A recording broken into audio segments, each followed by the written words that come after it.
Civil War Secret Missions. Man, this game, very disappointed. Very, very disappointed. I'll tell you why.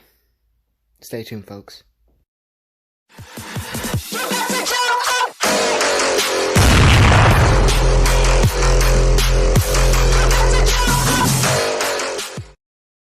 Released on November 4th, 2008, Civil War Secret Missions is a first-person shooter action game, and it has its questions. Just like the 2007 Civil War: A Nation Divided, this game was also produced by Activision and the History Channel. In Civil War Secret Missions, you don't feel like you're playing a major part of the war. Maybe that's why it's called Secret Missions. You just play in different little missions throughout the game. It has a total of 11 levels, whereas Civil War: A Nation Divided has 12 levels. I don't know, my experience playing this game was just not as fun as I thought it would be. It was very bland and boring, and that's sad to say, being the big history / Civil War buff that I am. I was very disappointed in this game. Take a look at this opening cutscene, for example. Over here! They're coming my way! Wake up, soldier. Take your position. Get ready, man. Wait until they're closer. Don't waste ammo we don't got. One shot, one hit. One shot, one hit. They're bringing up cannons! Need a little backup over here!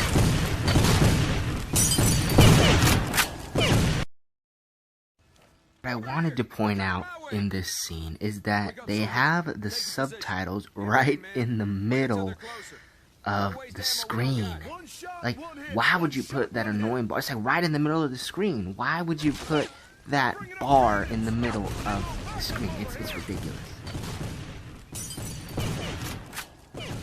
I will say the only good thing that they did in this game that I liked was the opening cutscene. I am not lying. The opening cutscene is probably one of the best things in the game. It's like, it's very, and shout out to the History Channel, because I think that's them, of course, the History Channel, you can see the logo, but still, I don't know, I think it probably Activision that did this, that made it like this. But in Civil War: Nation Divided, it was a little more historically accurate. Gosh, we still have so much to get into, but you'll see. Stonewall Jackson to strike out at dawn with his troops. Under the cover of the wilderness, they would march for 12 miles and strike a sudden and decisive blow against the Union's vulnerable right flank. Now, the gameplay was not too bad, but I'm not going to say it was good. You have a variety of weapons. You have the Henry rifle, you have the Colt rifle, you have the Remington rifle, you have a couple of muskets. But, you know, the loading process of these guns was just not satisfying, and the gameplay just felt very bland, unlike A Nation Divided. Like, when he's shooting the Colt rifle, it's very historically inaccurate as to how they would load it during the time. Watch this next part when he loads it, and I'm going to point it out what the inaccuracy is. He's going to pour the powder in, he puts the balls in, and then he doesn't even put the percussion cap on there or push the balls down with the lever, which is the same thing you need to do with the Remington. After you fire the shots, that's right, then you put the cylinder in. He didn't put the percussion caps on or use the lever. That was very historically inaccurate, and I was kind of upset as, you know, the History Channel, you know, doing this game and not noticing that, like, hey, that's historically inaccurate. But the pepper gun was actually pretty accurate. I don't know too much about this gun, but from the research I did, it was pretty accurate the way it was loaded and fired, so it was okay.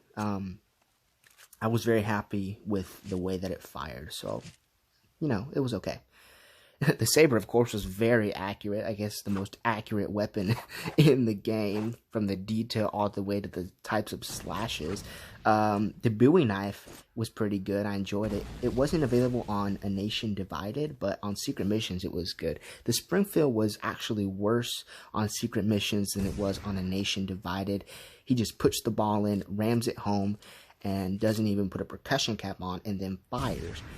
You actually have to have a paper cartridge with gunpowder, and you have to ram that all the way down and put a percussion cap on the nipple to fire the round. So this was much more inaccurate than in A Nation Divided. The Sharps rifle actually was very accurate, 10 out of 10. I was very surprised with the accuracy that the game made for the Spencer rifle. Very, very good job with the Spencer rifle. Double-barreled shotgun, I'm not too sure. I honestly didn't see a lot of these in the Civil War. They weren't really used that much until like probably after the Civil War, but I mean that was also probably inaccurate. I could be mistaken, but I, from what I've seen, did not see any of these in the books or in anything. The sniper rifle, it was pretty accurate, you know. Again, no paper cartridge, no percussion cap, which was sad, but the concept is there. So I'll give them that. The concept is there. The look is good. Just no percussion cap and no paper cartridge, which you needed. The Sharps sniper rifle, again, back to the Sharps rifle. I think their most accurate guns in the actual games are the Sharps sniper rifle and the Sharps rifle. They're very, very accurate. So applaud you for that. The Henry rifle, now if you notice, it said 15. So actually the Henry rifle had only 12 shots. The game gives you 15 shots. That is very historically inaccurate for this gun. And when he loads the gun, when I load the gun, I noticed that he only puts like 4 or 5 shots in there. So watch, just take a look when he loads it. 1, 2, 3, 4, 5. He just puts 5 in there and magically he gets 15 shots. So that's very inaccurate. 15 shots when the Henry only had 12 shots. So that was very disappointing. Now the Spencer rifle was very accurate. Again, 10 out of 10. The Spencer rifle was very accurate, very to the time, and as well as the loading process was very accurate. I was very happy with how the game portrayed this gun, all the way from the mechanism to the way that it was loaded. So again, 10 out of 10 for the Spencer rifle. Very, very happy with the way the game portrayed this particular rifle. Very happy, very happy. The Colt rifle, again, 5 shots, very accurate. Again, this gun was, the game did a good job in portraying this gun. You simply pull out the pen, remove the cylinder, replace the cylinder, and you had 5 fresh shots. So, Secret Missions, good job. You did a really good job in the accuracy of this gun. So I give you a 10 out of 10. So very, very well done, History Channel. You also have this Confederate machine gun, which used the Battle of Gettysburg, if I'm not mistaken. And you're shooting at Confederate soldiers. This is actually a Confederate-made machine gun, but due to poor steel, it did not see a lot of use in the Civil War. You also have a Gatling gun, which was probably the most famous gun. This gun didn't come out until around near the end of the war, 65. So this gun was very accurate to the time, and the game did a very, very good job in how they operated the gun.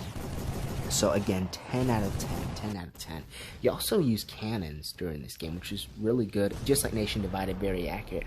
My only thing is, if the game knows it's going to be a Civil War game, there's going to be a lot of Civil War critiques this game.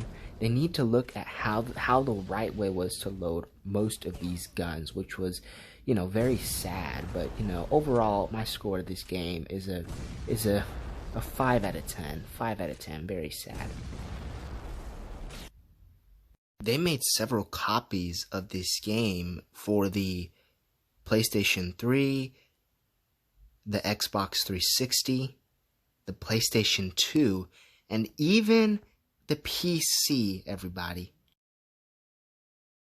My overall satisfaction of the game comes down to historical accuracy, 4 out of 10, weapon accuracy, 5 out of 10. Overall satisfaction of the game, 2 out of 10. Narration, 3 out of 10. and the overall gaming experience, 1 out of 10. I hate to say it, I really hate to say it, but I just did not enjoy this game at all. It was not a good game, and being the huge Civil War buff that I am, I was shocked that I did not like this game. Very bad game. Very, very bad game. If you want to play it, if you're a big history buff, by all means, go play it. But I am never playing this game again.